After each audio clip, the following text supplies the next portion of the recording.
ఇది చూడండి ఎంత ఘోరమో. చెంచు మహిళని వివస్త్రను చేసి కాళ్ళు మర్మాంగాల్లో పచ్చికారం, కౌలుదారుల దుర్మార్గం. భూమిని కౌలుకిచ్చి వారి దగ్గరే పనికి వెళుతున్న మహిళ భర్తతో గొడవ పడి మరో గ్రామానికి, అక్కడి నుంచి తెచ్చి నిర్బంధించి చిత్రహింసలు, మర్మాంగాలపైన డీజిల్ అగ్గిపుల్ల గీసి చురకలు. నాగర్ కర్నూల్లో ఘోరం, అదుపులో నలుగురట. ఎంత దారుణమైన ఘటన అండి. అసలు వాడు మనిషా లేకపోతే గాడిదా? వాడు ఎట్లా ఇదయ్యిండు? ఎక్కడ జరిగింది ఇది? నాగర్ కర్నూలు, మన తెలంగాణలో జరిగింది. ఒక చెంచు మహిళని ఆ రకంగా చేసిరట పాపం. అసలు ఈ వార్త ఏడుండాలా? పెద్ద బ్యానర్ ఐటమ్ ఉండాలా?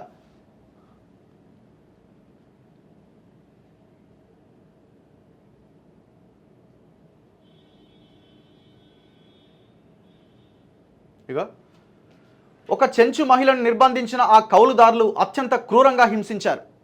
వివస్త్రను చేసి కొట్టారు. ఆ పైన పచ్చిమిరపకాయలను దంచి ఆమె కళ్ళలో మర్మాంగాల్లో పెట్టారు. మర్మాంగాలపైన డీజిల్ పోసి అగ్గిపుల్ల గీసి కాల్చేశారు. నాగర్ కర్నూలు జిల్లా కొల్లాపూర్ మండలం మొలచింతపల్లి గ్రామంలో ఈ దారుణ ఘటన ఆలస్యంగా వెలుగులోకి వచ్చింది. ఆమె పొలాన్ని కౌలుకు తీసుకొని ఆమెతోనే కూలీ పనులు చేయిస్తూ ఇంట్లో గొడవల కారణంగా కొన్ని రోజులుగా ఆమె పనులకు రాకపోవడంతో ఆగ్రహం చెంది వారి దారుణానికి ఒడిగట్టారు. బాధిత కుటుంబానికి చెందిన భూమిని అదే గ్రామానికి చెందిన బండి శివమ్మ, బండి శివుడు, బండి వెంకటేశ్వర్లు కౌలుకు తీసుకున్నారు. అక్కడే బాధిత మహిళ భర్తతో కలిసి రోజు సాగు పనులు చేస్తోంది. 10 రోజుల క్రితం భార్యాభర్తల మధ్య గొడవ జరగడంతో ఆమె అలిగి పుట్టినిల్లైన తీర్నాంపల్లికి వెళ్తున్నాను అని చెప్పి ఇంట్లోంచి బయటపడ్డది. అయితే ఆమె ఆ గ్రామానికి కాకుండా పరిచయస్తులు ఉన్న చుక్కాయిపల్లి గ్రామానికి పోయిందట. భార్య గురించి అత్తామామలకు భర్త ఫోన్ చేసి అడగ్గా ఆమె తమ ఇంటికి రాలేదని వారు చెప్పారట. దీంతో భార్య గురించి ఆందోళన చెందుతుండగానే మరోవైపు కౌలుదారులైన శివమ్మ, వెంకటేశ్వర్లు, శివుడు ఆమె ఆచూకీని గుర్తించి చుక్కాయిపల్లికి వెళ్ళిరట. ఆమెకు మాయ మాటలు చెప్పి గ్రామంలోని తమ ఇంటికి తీసుకొచ్చిరట. అక్కడ ఆమెను నిర్బంధించి ఈ దాష్టికాలకు పాల్పడ్డారు. మరోవైపు కుటుంబ నియంత్రణ గురించి చెంచు నాయకులు మొలచింతపల్లి గ్రామానికి వచ్చి ఇంటింటికి తిరుగుతూ అవగాహన కల్పిస్తుండగా ఈ ఘోరం వెలుగు చూసింది. చెంచు నాయకులు పోలీసులకు సమాచారం ఇవ్వడంతో వారొచ్చి బాధిత మహిళను కాపాడారు. ఆమె నుంచి వివరాలు అడిగి తెలుసుకున్నారు. ఆమెను చికిత్స నిమిత్తం కొల్లాపూర్ ప్రభుత్వ ఆసుపత్రికి తరలించారు. ఘటనపైన పౌర హక్కుల సంఘాలు ఆగ్రహం వ్యక్తం చేస్తున్నాయి. నిందితులు వెంకటేశ్వర్లు, శివుడు, శివమ్మ పైన కిడ్నాప్, SC/ST అట్రాసిటీ కేసు నమోదు చేయాలని పౌర హక్కుల సంఘం ప్రతినిధులు కొల్లాపూర్ DSP శ్రీనివాస్కు వినతిపత్రం ఇచ్చారు. చెంచు మహిళను చిత్రహింసలకు గురిచేసిన ఘటనను ప్రభుత్వం తీవ్రంగా పరిగణించింది. నిందితులపైన కఠిన చర్యలు తీసుకోవాలని జిల్లా ఎస్పీని మంత్రి జూపల్లి ఆదేశించారు.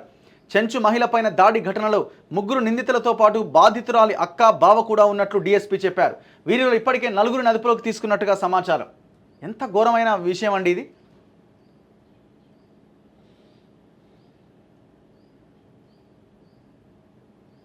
ఇక్కడ ఇంకో ఇన్సిడెంట్ చూడండి. ఇదే కొల్లాపూర్లో పోలీసు విచారణకు వచ్చిన మహిళ అనుమానాస్పద మృతి. నాగర్ కర్నూలు జిల్లా కొల్లాపూర్లో ఘటన. ఫిట్స్ రావడంతో ఆమెను ఆసుపత్రికి తరలించామంటున్న పోలీసులు, విషం తీసుకుందన్న వైద్యులు మెరుగైన చికిత్సకు తరలిస్తుండగా మరణమట. మరి ఫిట్స్ అని వాళ్ళు అంటున్నారు, పాయిజన్ అని వైద్యులు అంటున్నారు. డాక్టర్లు చెప్పింది నమ్మాలి కదా రిపోర్ట్లో. మరి ఆ పాయిజన్ ఎక్కడ తీసుకున్నది? పోలీసు విచారణకు వచ్చిన ఆమె పాయిజన్ బాటిల్ ఎట్లొచ్చింది ఆమె చేతికి? దొంగతనం కేసులో విచారణ నిమిత్తం పోలీస్ స్టేషన్కి వచ్చిన ఒక మహిళ అనుమానాస్పద స్థితిలో మరణించింది. నాగర్ కర్నూలు జిల్లా కొల్లాపూర్ పోలీస్ స్టేషన్లో గురువారం ఈ ఘటన జరిగింది.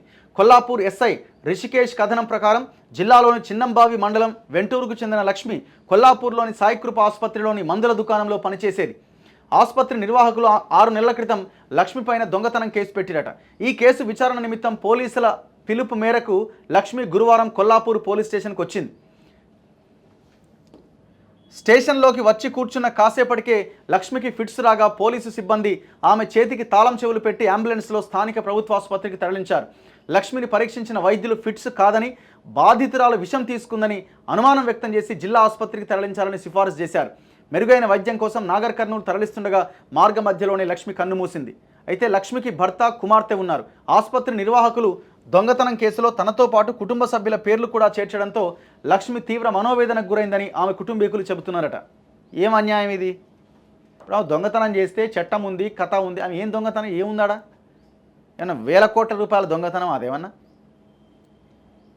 అంటే జరిగింది ఏమై ఉంటుంది? ఆమె వచ్చే దారిలోనే ఆమె పాయిజన్ కొనుక్కొని తాగైన ఉండాలి, లేదంటే పోలీస్ స్టేషన్లో ఏమైనా జరిగి ఉండాలి. మీరు ఏం చేయాలంటే పోలీస్ స్టేషన్లో ఆమె ఎంటర్ అయిన దగ్గర నుంచి బయటికి వెళ్ళేదాకా CC ఫుటేజ్ని బయట పెట్టాలి. అప్పుడు మొత్తం వాస్తవాలు బయటకు వస్తాయి.